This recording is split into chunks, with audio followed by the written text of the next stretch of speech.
सार्वजनिक बांधकाम विभागाच्या थकीत देयकामुळे कंत्राटदारानं आत्महत्या केली असा कंत्राटदार संघटनेकडून दावा केला गेला।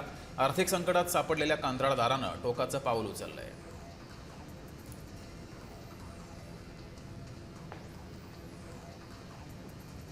नवी मुंबई मनपानं अनधिकृत बांधकामांवर कारवाई केली आहे। कारवाई दरम्यान मनसे पदाधिकाऱ्यांनी पालिका अधिकाऱ्याला खडेबोल सुनावलेत।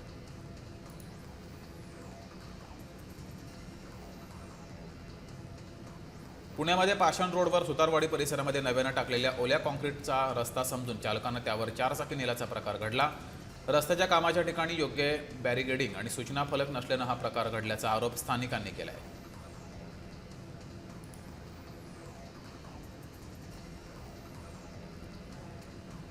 सुषमा अंधारे यांनी अमरावती येथील जिल्हा स्त्री रुग्णालयाला भेट देऊन परिस्थितीचा आढावा घेतला। वैद्यकीय प्रशासनाकडून संपूर्ण माहिती जाणून घेतली।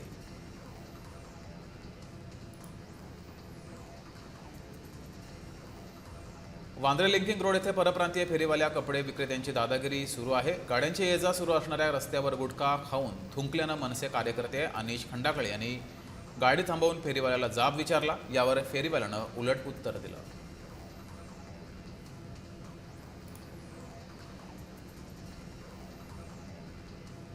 मनपा आयुक्त मनीषा खत्री यांनी नाशिक शहरातील आगामी कुंभमेळ्याच्या पार्श्वभूमीवर रस्त्याच्या कामांना होत असलेल्या विलंबाचं कारण स्पष्ट केलंय। युटिलिटीच्या कामं मोठ्या प्रमाणात सुरू असल्यानं रस्त्यांच्या कामांना विलंब होत असल्याचं आयुक्तांनी म्हटलंय।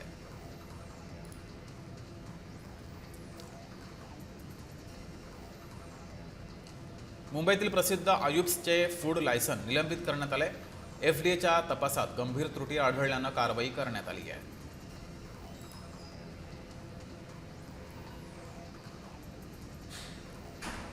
नवी मुंबई आंतरराष्ट्रीय विमानतळावर नॅशनल एअरलाइन्सच्या बोईंग 747 मालवाहू विमान यशस्वीपणे उतरवलं। या मालवाहू विमानाचे जलतोफांच्या सलामीनं मोठ्या दिमाखात स्वागत केलं गेलं।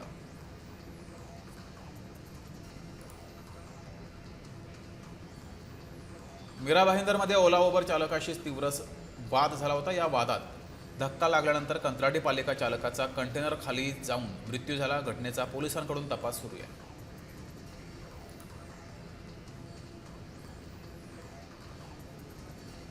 अखेर महामंडळाचा फॉर्म्युला ठरलाय। भाजपा, शिवसेना आणि राष्ट्रवादी काँग्रेस यांच्यात अनुक्रमे 49, 29 आणि 22% या प्रमाणात महामंडळांचं वाटप होणार आहे।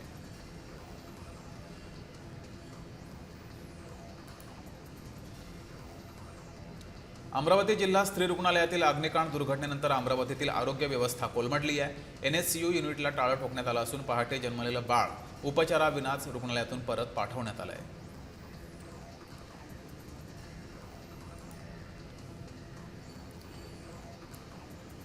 गणेश मंडळासाठी नाशिक मनपाकडून एक खिडकी योजना सुरू करण्यात आली आहे। यामार्फत गणेश मंडळांना मंडप परवानगी ऑनलाईन मिळणार आहे।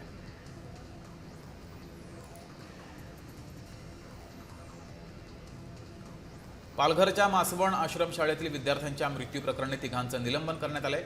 या प्रकरणाची सखोल चौकशी करण्यासाठी उपजिल्हाधिकारी अपूर्वा बासूर यांच्या अध्यक्षतेखाली तपासणी केली जाणार आहे।